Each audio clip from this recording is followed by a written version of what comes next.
ცოტა ხნის წინ ტელეწამყვანი და პროდიუსერი ნოე სულაბერიძე იუბილარი იყო. მან დაბადების დღე მეგობრებისა და ოჯახის წევრების წრეში გადაიხადა. განსაკუთრებული ყურადღება ნოეს მეუღლეს მიმართ დამოკიდებულებამ მიიქცია. მან ჯანეტს მადლობა გადაუხადა ყველაფრისთვის, რასაც მისთვის და ოჯახისთვის აკეთებს. ეს დღე ბოლომდე ეკუთვნის ჯანეტს, იმიტომ რომ მას ვემადლიერები თუ რაიმე დღეს გამაჩნია და თუ რაიმე დღეს მიხარია, ამბობს ნოე. ნოე სულაბერიძის პირადი ცხოვრება არაერთხელ გამხდარა განხილვის საგანი. ნოეს პირველ ქორწინებაზე ბევრი არაფერია ცნობილი. ამ ურთიერთობაში მას ერთი შვილი, ალექსანდრე შეეძინა. მეორედ ნოე სულაბერიძემ ჟურნალისტ ეკა სამხარაძეზე იქორწინა. მათ ერთი ქალიშვილი, ლიზა ჰყავთ. წლების წინ ძალიან ხმაურიანი და სკანდალური აღმოჩნდა ეკასა და ნოეს დაშორება. მაშინ ეკა სამხარაძე არ ერიდებოდა მიზეზებზე საუბარს. მათ ორი შვილი, ანნა და ლილი ჰყავთ.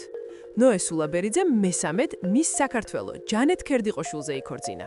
ეს ურთიერთობა საზოგადოებისთვის მოულოდნელი აღმოჩნდა, რადგან წყვილი სიყვარულს დიდი ხნის მანძილზე მალავდა.